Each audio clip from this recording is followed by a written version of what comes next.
चौपाल रे सब बड़ा बडेरा, सब बड़ा बडेरा वो जी, सब लोग लगाया वो जी, पादरिया ने संगला वो जी।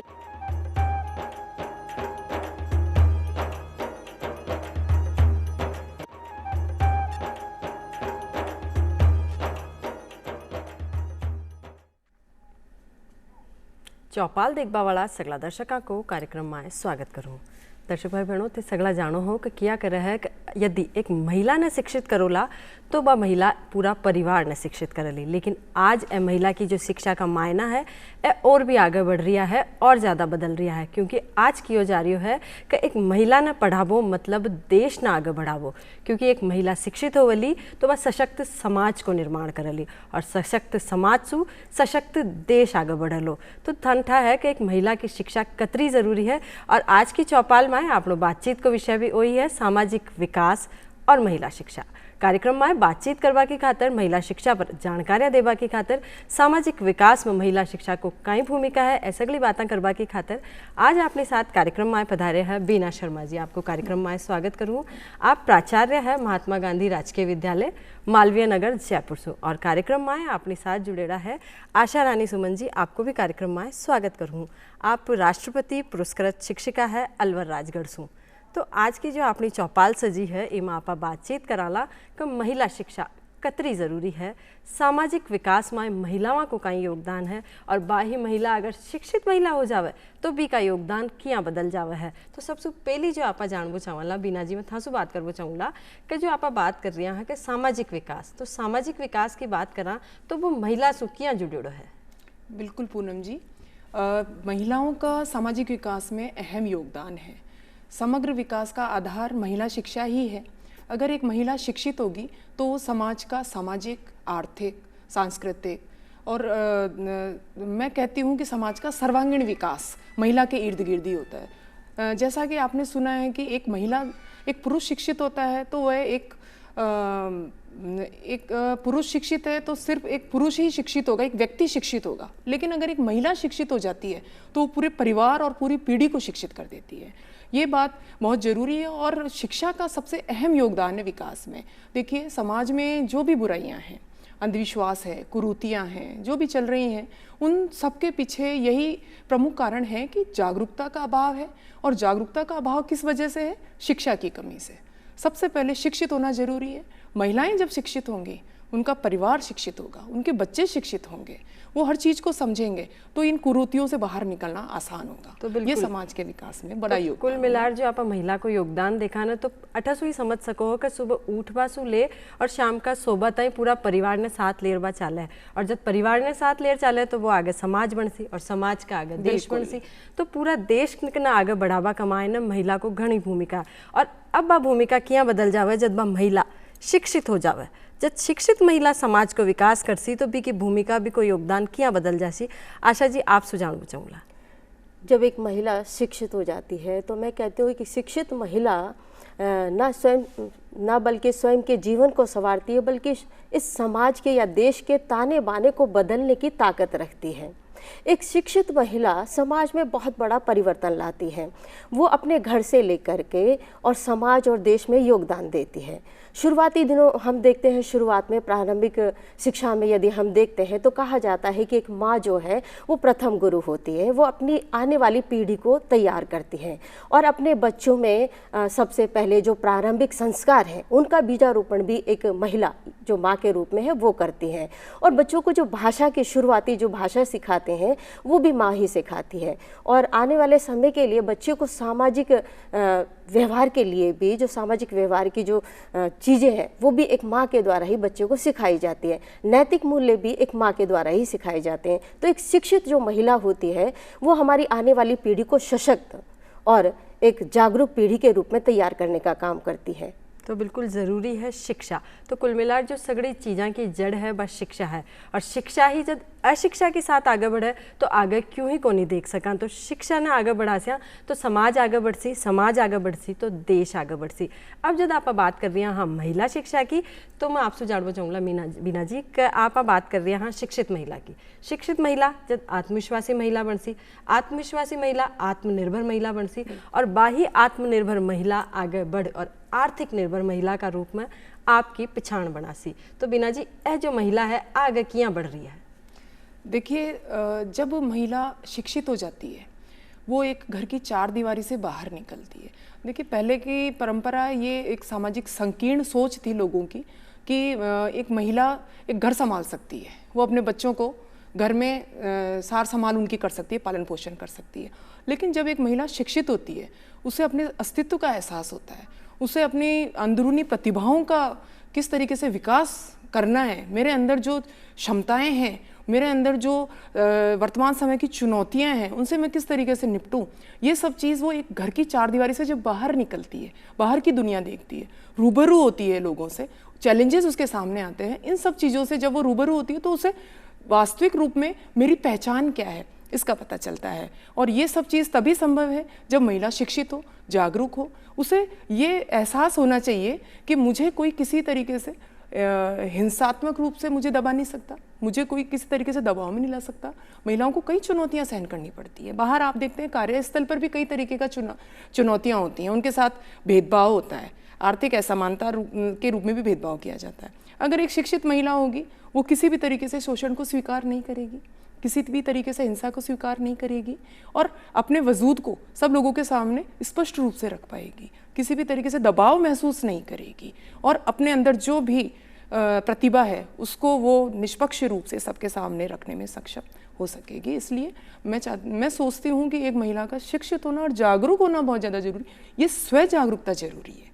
जब हर लड़की में, हर महिला में ये स्व जागरूकता आ जाएगी कि हु एम आई, तो जब ये चीज़ उस महिला को जब पता चल चुकी होगी तो मैं मानती हूँ कि उस महिला को फिर कोई रोकने वाला नहीं है आगे बढ़ने से। तब उसको घर की चार दीवारियाँ, कोई बंधन, बाहर कोई बंधन, कोई सामाजिक बंधन, रीतियाँ, कोई उस पर लगाम नहीं लगा सकती। वो सक्षम है, वो समर्थ है। देखिए, महिला दुर्गा भी बन सकती है, महिला लक्ष्मी भी है और महिला सरस्वती भी है। जब उसके ऊपर कोई ऐसे चैलेंज आए तो वो दुर्गा का रूप धारण करे। और महिला स्वयं में समृद्धि का रूप है। जब शिक्षित होगी, आत्मनिर्भर होगी तो वास्तव में वो समृद्धि की तरफ जाएगी, तो वो लक्ष्मी का साकार रूप हो जाएगी।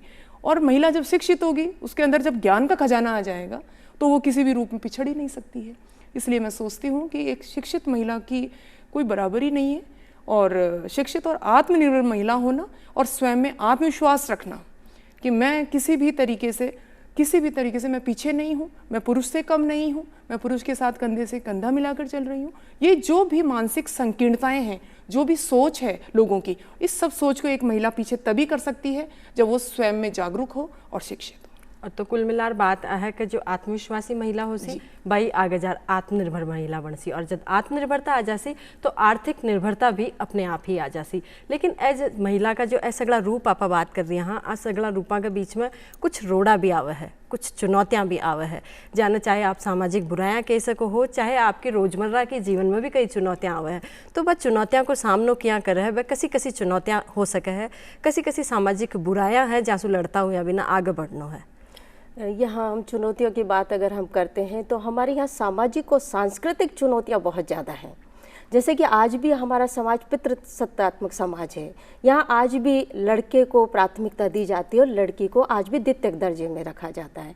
यदि अवसरों की बात आती है तो अवसर अधिकतम पुरुषों के लिए अधिक है और महिलाओं के लिए आज भी हम अवसर कम बनाते हैं। तो ये सामाजिक और सांस्कृतिक चुनौतियाँ हैं कि हमारी जो पढ़ाई है, आप ड्रॉप आउट की यदि संख्या देखेंगे तो बालिकाओं का ड्रॉप आउट आप ज़्यादा देख पाएंगे शिक्षा में भी, या बेटियों की शिक्षा के लिए भी आज भी हमारे परिवार, आज भी हमारा समाज उस हद तक तैयार नहीं हो पाया कि बेटी को रोटी बनाने से ज़्यादा रोटी कमाना भी सिखाना है। बेटी को आज भी हमें ये निर्णय लेने का अवसर देना पड़ेगा, उसे ये स्वतंत्रता देनी पड़ेगी कि मुझे क्या बनना है, मुझे क्या करना है, तो अपने कैरियर को लेकर के वो स्वयं निर्णय कर सके। इस तरह की स्वतंत्रताएं आपको बेटी को देनी पड़ेगी। आज भी हम बेटी को उस दायरे में बांध के रखना चाहते हैं कि दूर आप कॉलेज के लिए पढ़ने भेज रहे हैं तो आपको झिझक महसूस होती है कि बेटी इतनी दूर कैसे जाएगी, जबकि बेटी के लिए आप इस तरह की झिझक या इस तरह के डर भय को आप कभी स्वीकार नहीं करते, ना आपके मन में आता है। सांस्कृतिक रूप से भी हम देखते हैं कि आज भी हमारी बेटी को घरेलू कामों में ज़्यादा प्राथमिकता दी जाती है कि घर संभालना, बच्चे संभालना, ये सब बेटी का ही दायित्व है। हम बेटों को इसके लिए कभी तैयार नहीं करते। हम बेटों को कभी नहीं सिखाते कि जो योग्यता है वो किसी जेंडर की मोहताज नहीं होती। महिला पुरुष होना किसी योग्यता को निर्धारित नहीं करता। आपकी लगन, मेहनत, आपकी प्रतिभा, आपकी योग्यता को निर्धारण करती है। तो ये हमारे सामाजिक और सांस्कृतिक चुनौतियाँ हैं। जहाँ आगे आपने बढ़नो पड़सी, जहाँ आपने लड़नो पड़सी, महिलाओं ने खुद आपकी खातर सोचनो पड़सी। लेकिन जो आप बात करा अगर सामाजिक बुराइयां की का शुरुआत तो यहाँ करा के जो कन्या भ्रूण हत्या हुई तो आगे शिक्षा तक तो बात पूगनी को नहीं, बीका आगे बात आवे बाल विवाह की, पचे शिक्षा आप खटसू दिरासी हो। तो ए जो बुराइयां है आंसू किया लड़ा। बिल्कुल, देखिए महिलाओं को आगे बढ़ने में समाज में कई तरीके की बुराइयां प्रचलित हैं, जिसमें से सबसे मुख्य जो आपने बताई कि एक बालिका को जीवन में आने से पहले ही खत्म कर दिया जाता है, कन्या भ्रूण हत्या, ये सबसे बड़ी बुराई। उसके बाद जिसे हम कहेंगे कि समाज में चुनौती है अशिक्षा की। अशिक्षा में भी वही है कि लैंगिक भेदभाव जब किया जाता है, जब बालक और बालिका में भेदभाव किया जाता है और बालिका को बालक से कम आंका जाता है, उसे शिक्षा के अवसर नहीं दिए जाते। प्लस मैं मानती हूँ कि एक परिवार की जागरूकता भी जरूरी है। जब माता पिता और अभिभावक जब स्वयं ही जागरूक नहीं हैं और ये नहीं समझ पा रहे हैं कि एक लड़की के लिए शिक्षित होना कितना ज़रूरी है, उसके आगे बढ़ने के लिए कितना ज़रूरी है, जब वही ये चीज़ नहीं समझ पा रहे हैं तो बालिका वहीं रुक जाती है। चाहे उसमें कितनी ही जागरूकता हो, लेकिन अगर वो उसको बराबर अवसर नहीं देंगे, परिस्थिति नहीं देंगे, तो ये भी बड़ी समस्या है। इसके साथ ही आत्मनिर्भर नहीं है, अगर लड़की आत्मनिर्भर नहीं है तो वो आत्मविश्वास उसमें नहीं आएगा और वो स्वयं के निर्णय भी नहीं ले पाएगी। ये और भी कई चुनौतियाँ, जैसे मैं देखती हूँ घरेलू हिंसा और सुरक्षा, ये भी बहुत बड़ी समस्या है। जब शिक्षित नहीं है और शिक्षित नहीं है तो उसको घरेलू हिंसा का शिकार होना पड़ेगा, वो कुछ नहीं कर पाएगी, वो स्वयं में असुरक्षित महसूस करेगी। इसके साथ ही आजकल जैसे आप देखिए ग्रामीण क्षेत्रों में डिजिटल और तकनीकी जो सुविधाएं हैं उनकी कम पहुंच है, तो उस वजह से भी महिलाएं उन सुविधाओं से वंचित है। तो वो नहीं जान पा रही है कि हमें आगे बढ़ने के कौन कौन से आयाम हैं जहां हम आगे बढ़ सकते हैं। घर पर भी हम अपने स्वयं कौशल का विकास कर सकते हैं। कई बातें होती हैं जो महिलाएं आगे बढ़ सकती हैं, लेकिन वो उनसे भी अछूती है। इसके साथ ही एक स्वास्थ्य और पोषण संबंधी समस्या भी मैं मानती हूँ कि समाज में एक चुनौती है जो महिलाओं को मिल रही है। जब उनके स्वास्थ्य को नज़रअंदाज कर दिया जाता है, उन्हें स्वास्थ्य संबंधी सुविधाएं नहीं मिलती, पोषण नहीं मिलता है, तो महिला आगे बढ़ने की नहीं सोच सकेगी। जब वो मानसिक और शारीरिक रूप से स्वस्थ नहीं है तो वो महिला आगे कुछ भी नहीं कर सकती। इसलिए मैं सोचती हूँ कि शिक्षा सबसे ज़्यादा अहम कुंजी है एक महिला को आगे बढ़ाने में, एक परिवार को आगे बढ़ाने में और समाज को आगे बढ़ाने में। और शिक्षा के लिए सरकार आगे से आगे प्रयास कर रही है, बहुत सी स्कीम्स भी चला रही है। तो ग्रामीण क्षेत्र में भी सरकारी विद्यालय खुल चुके हैं, महाविद्यालय भी खुल चुके हैं। और मैं मानती हूँ आजकल AI का ज़माना आ गया है और तकनीकी शिक्षा की भी सुविधा बहुत अवेलेबल है। और इसमें एक स्वयंसेवी संस्थाओं की भी भूमिका हो सकती है कि NGOs दूर दराज के जो ग्रामीण क्षेत्र हैं वहाँ जाएं, वहाँ परिवारजनों से संपर्क करें, समाज से संपर्क करें और बताएं कि बालिका शिक्षा की कितनी अहमियत है समाज के विकास में। और जो सामाजिक बुराइयां की आप बात कर रही हैं, हाँ जी, आप बताया कि अगर आत्मनिर्भर बनसी महिला खुद अपने आप में पिछाड़ सी तो पछे बिना कोई को नहीं रोक सके। जी आप कन्या भ्रूण हत्या की बात करें, अभी आप बाल विवाह की बात करें, अभी यहाँ ये जब आगे चलना अगला पायदान पर तो दहेज प्रथा एक सबसे बड़ी समस्या बन जावा है कि आगे मैं बेटी ने बड़ी करसी पढ़ा लिखा सी आगे मैंने दहेज देना पड़सी, तो भी सोचना किया बदला। जी पूनम जी, एक तो मैं आपके साथ ये बात साझा करना चाहूँगी कि वर्तमान में जैसे हमारे डेटा बताते हैं या हमारा अखबार या हमारे और भी जो सूचनाएं हमें मिलती है, वहाँ पर हम ये देखते हैं कि वर्तमान में जो कन्या भ्रूण हत्या है उसके डेटा तो थोड़े कम हुए हैं। इस तरह के कानून, समाज में जागरूकता भी आई और कानून भी बने हैं, जिससे हमने बेटियों का जन्म लेना तो काफ़ी हद तक सुनिश्चित किया है, लेकिन जन्म लेने के बाद उनके विकास को अभी हम पूर्णतः सुनिश्चित नहीं कर पाए हैं। आप देखते होंगे कि ऐसे समाचार अब देखने को बहुत कम मिलते हैं कि सोनोग्राफी में बालिकाओं का वो करवा दिया गया, गर्भपात करवा दिया है, लेकिन ऐसे समाचार आज भी आप देखते होंगे कि कन्या का भ्रूण मिला। बिल्कुल। है ना। तो इस तरह से हम देखेंगे कि सरकार की नीतियां मानो या समाज की जागरूकता मानो या कुछ समाज में जो बदलाव आ रहा है, उस बदलाव में हमने बेटियों का जन्म लेना तो कुछ हद तक सुनिश्चित किया, लेकिन बेटियों का विकास अभी तक हम सुनिश्चित नहीं कर पाए।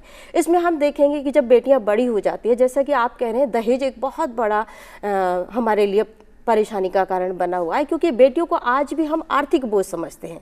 बेटी को अच्छा पढ़ाएंगे लिखाएंगे, लेकिन बहुत बड़ी चिंता एक माँ बाप को सताती रहती है कि जब बेटी की शादी करेंगे तो बहुत बड़ा हमें दहेज देना पड़ेगा, एक आर्थिक बोझ बेटी को समझा जाता है। तो इस कुरीति से बचने के लिए तो सिर्फ एक ही उपाय है कि हम एक जागरूकता अभियान इस तरह के समाज में एक क्रांति लाएं कि दहेज लेना और देना दोनों ही अपराध है, और इसके लिए बेटियों को भी तैयार होना होगा, क्योंकि कोई भी जब परिवर्तन आता है तो कानून और सिर्फ सरकार नहीं ला सकती, मेरा मानना है।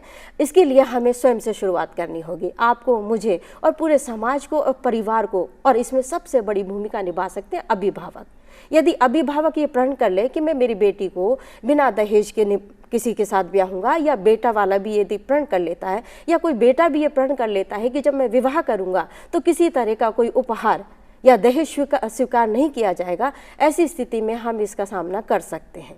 आपकी आज जो बात है आप बहुत अच्छी लगी कि आप दहेज के साथ साथ जो एक शब्द इस्तेमाल करें, उपहार, क्योंकि लोग क्या कर रहे हैं, अधिकतर ब्याह सा हुआ है तो कि दहेज तो मैं लियो ही को नहीं, वो तो जो दिया जो आपकी बेटी ने उपहार स्वरूप दिया है सा, तो बस सोच जब बदल सी ना तो ही आप आगे बढ़ सी, आप बेटियाँ आगे बढ़ सी, शिक्षित समाज आगे बढ़ सी। तो एक ही साथ जब आगे आप बात चला, आज जो बात कर रही हैं आप सामाजिक बुराइयाँ की, अभी ना सामाजिक बुराई तो को नहीं कह सका, लेकिन एक महिला को, एक टावरा को, लुगाया को अधिकार कह सका हाँ, जो समाज में बाने मिलो है, लैंगिक समानता, जब बिना बे समझ को नहीं पा रही है, कई महिलाएं जो बाने समझ को नहीं पा रही है, चाहे बिना शिक्षा से जोड़ा तो शिक्षा के साथ आगे बढ़ा तो बिना समझ को नहीं पा रही है, तो बिना बाने क्या समझायो जाए।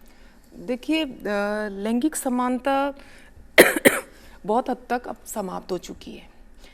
आज की जो नई पीढ़ी है, जहाँ तक मैं मानती हूँ, अगर वो शिक्षित पीढ़ी है, समझदार पीढ़ी है, तो बिल्कुल उन्हें ये पता है कि लड़के और लड़की में किसी तरीके का कोई भेदभाव नहीं है, दोनों बिल्कुल बराबर है। हाँ, पहले के समाज में कुरीतियाँ थी, वो बातें चल रही थी, और जैसा कि आपने अभी जो पिछला आपने टॉपिक चलाया कि दहेज प्रथा, जो दहेज वाला जो इशू आता था, उसी इशू से जुड़ा हुआ है कन्या भ्रूण हत्या, कि कन्या को जन्म लेने नहीं दिया जाता था। इसका सबसे बड़ा कारण ही यही था कि वो कन्या बोझ मानी जाती थी।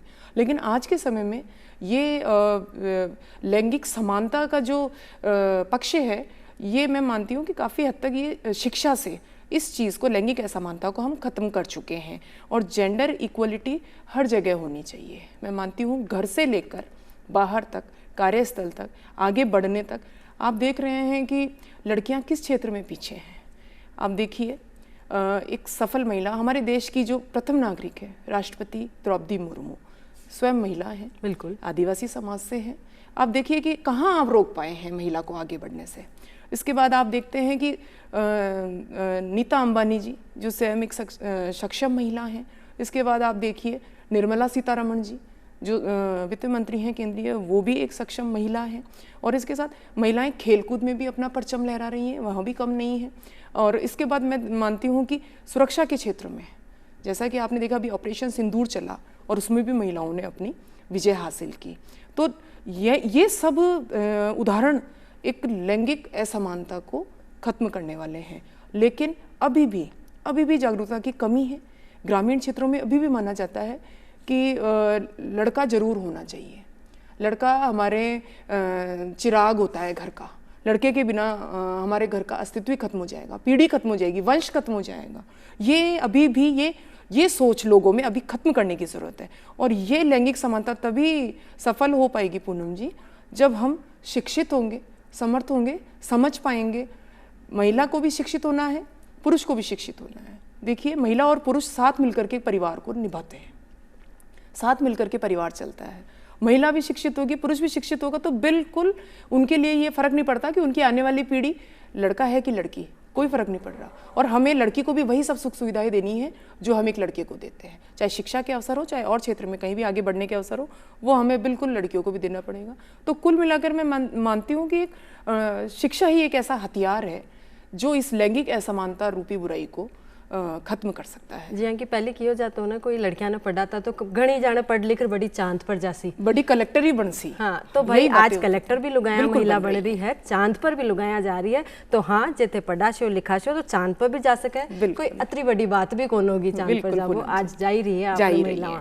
एक साथ जो आज का परिप्रेक्ष्य में आप बात कर रहा, महिला शिक्षा पर आप बात कर रही हैं, समाज का विकास की आप बात कर रही हैं, तो जो डिजिटलाइजेशन आयो है जी कि आप डिजिटल शिक्षा की बात करा, ऑनलाइन प्लेटफॉर्म पर जी आज आप आगे बढ़ रही हैं, तो इसका माध्यम से जो महिला शिक्षा का आप पायदान आगे बढ़ रहा है वह की तरीका से बढ़ रहा है, महिलाओं ने क्या नया अवसर मिल रहा है?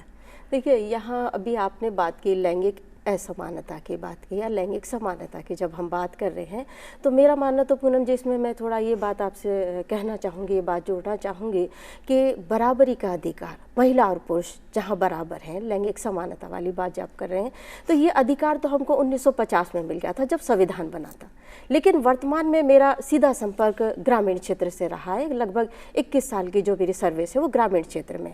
मैं आज भी महसूस करती हूँ कि ग्रामीण क्षेत्र में लैंगिक असमानता है। आज भी हम सांस्कृतिक और सामाजिक रूप से समान नहीं हो पाए हैं। तो ये जो लैंगिक असमानता है इसको आप देख पाएंगे कि शिक्षा के क्षेत्र में भी हम बेटियों की, जब पुरुषों की शिक्षा साक्षरता की बात करें तो लगभग 85% है, वहीं महिला शिक्षा की बात करेंगे तो आज भी हम 75% पर पहुँचे हैं, यानी कि वहाँ भी अभी अंतर देख पाएंगे आप। तो आप इसको जब पूरे करने के लिए जो आप डिजिटल टूल की बात कर रहे हैं या अपने जो ये डिजिटल ऑनलाइन प्लेटफॉर्म की बात कर रहे हैं, तो लैंगिक असमानता को दूर करने में भी डिजिटल प्लेटफॉर्म बहुत सशक्त माध्यम या सशक्त टूल के रूप में आपके सामने आएगा। डिजिटल प्लेटफॉर्म एक साइलेंट रिवॉल्यूशन है, मूक क्रांति जिसको हम कह सकते हैं। एक समाज में 21वीं सदी का हमारा वर्तमान में जो समाज है उसमें बड़ा एक बदलाव लाने वाला है। आज जो बेटियां घर में बाहर निकल के कॉलेज नहीं जा सकी या जिन्होंने बीच में पढ़ाई छोड़ दी, उनके लिए एक नए अवसर पैदा करता है कि घर बैठे बैठे अपनी सामाजिक जिम्मेदारी, पारिवारिक जिम्मेदारी को निभाते हुए वो अपने कैरियर का चूज़ करती हैं, वहाँ पर अपनी शिक्षा को पूरी कर सकती हैं। घर बैठे बैठे आप ऐसे से हमारे पास प्लेटफॉर्म आए, जैसे दीक्षा प्लेटफॉर्म है, जैसे निष्ठा प्लेटफॉर्म है या यूट्यूब है। घर बैठे बैठे ग्रामीण क्षेत्र की महिलाएं भी आज यूट्यूब पर क्या कुछ नहीं सीख सकती। वो अपने कैरियर से संबंधित कोई ऐसा कठिन सवाल आ गया या कुछ ऐसा हो गया मुझे समझ नहीं आ रहा, तो उसे मैं डिजिटल प्लेटफॉर्म के माध्यम से सरल रूप से समझ सकती हूँ। तो डिजिटल प्लेटफॉर्म हमारे लिए प्रगति के बहुत बड़े मार्ग खोल रहा है। बिल्कुल, जो गेला जो आपने लाग रहा है, महिलाओं ने जो यहाँ लाग रहे हो कि हमारे सामने जाने गेलो या हमारी ज़िंदगी, हमारी दुनिया रुक सी गई है, वो जब से डिजिटल शिक्षा आयो है, जब से डिजिटल भारत का रूप में आगे बढ़ रही है, जब वह गेला और आगे खुल रहा है और महिलाएं लगातार और आगे बढ़ रही है। अब जब एक महिला ने आप शिक्षित कर दिया तो आगे भी के बात आ जावा है रोजगार की, स्वरोजगार की, तो वह जो रास्ता है बन क्या तलाश है एक महिला बिना जी? देखिए, जब एक महिला शिक्षित हो जाती है तो उसे एहसास हो जाता है कि मैं किस मुकाम पे हूँ या मेरी मंजिल क्या है। उसको ये पता चल चुका होता है कि मैं अब क्या कर सकती हूँ, what can I do in future. ये सब चीज़ महिला जब शिक्षित होती है तभी उसे पता चल पाता है।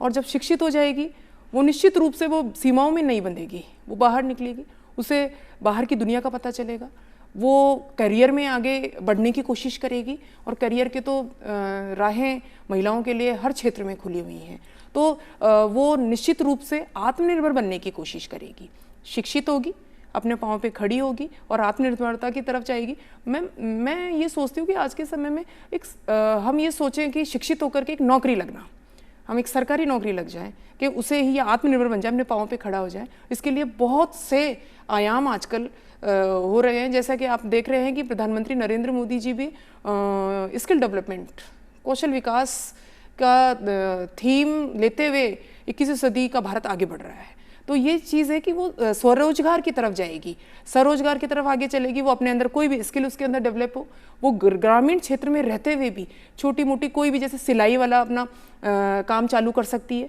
मैंने देखा है कि ग्रामीण क्षेत्र में महिलाएं पशुपालन और कृषि इससे बहुत जुड़ी हुई रहती हैं। तो पशुपालन में भी जैसे डेयरी विकास में महिलाएं आगे जा रही हैं, महिला डेयरी भी संचालित कर रही है। और कृषि के संबंध में भी जैसे आप देखिए जैविक खेती का कॉन्सेप्ट बहुत बड़ा है। महिलाएं खेती में भी अपना हुनर को इस्तेमाल कर सकती हैं, वो पढ़ी लिखी हैं, वो एग्रीकल्चर से अपना कोर्स करके वो खेती में किस तरीके से नई नई टेक्निक्स को इस्तेमाल कर सकती है, वो वहाँ भी आगे बढ़ सकती है।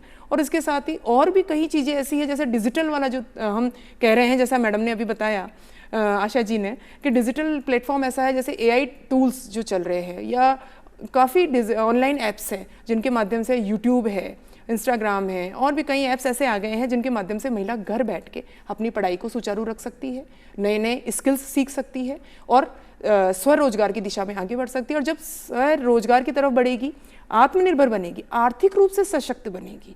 एक शिक्षित महिला जब आर्थिक रूप से सशक्त हो जाती है तो वह अपने जीवन की हर चुनौती को पार करने में सफल हो पाती है। सशक्त महिला में ही आत्मविश्वास, आर्थिक रूप से सशक्त महिला आत्मनिर्भर भी बनती है और आत्मविश्वास से सराबोर भी होती है और वो किसी भी तरीके की चुनौती को आसानी से दूर कर सकती है। तो ज़रूरी है बिना अपने आप का हुनर न पहचानबो कभी कमाए न सो कई हुनर है जिन्हें वह रोजगार का माध्यम से आगे बढ़ा सके और आर्थिक निर्भरता के कारण आगे बढ़ सके। अब यहीं आप बात करें जब आर्थिक निर्भरता की बात आ जावे है तो आप शिक्षा ने केवल आर्थिक निर्भरता से जोड़ दिया करा तो ऐसी बात को नहीं है। यदि एक महिला शिक्षित हो सी तो वह आर्थिक निर्भरता अगर भी कोनिए भी आसी तो वह जो आपको जीवन में जो भी काम कर सी कदे वो बहुत अच्छा तरीका से कर सी। तो आज को कार्यक्रम मन आशा है आपने घणो ही दाय आयो हो सी। आशा जी आप कार्यक्रम में पधार्या एक खातर आपको घणो आभार। बीना जी आप कार्यक्रम में पधार्या एक खातर आपको भी घणो आभार। क्योंकि महिलावां तीनों मिल रहा आप महिलावां का अधिकारा की बात करी तो महिलावां ने और अच्छी तरीका से समझ आयो हो सी कि अपना कई अधिकार हो सके है जाना आप पिछाड़ सका हाँ और आगे बढ़ सका हाँ। महिला शिक्षा ना आगे बढ़ा सका, समाज का विकास ना आगे बढ़ा सका और देश ना आगे बढ़ा सका। तो चलो अब लेवाला इजाजत थासू, फिर मिलाला एक नई चौपाल के साथ। राम राम सा।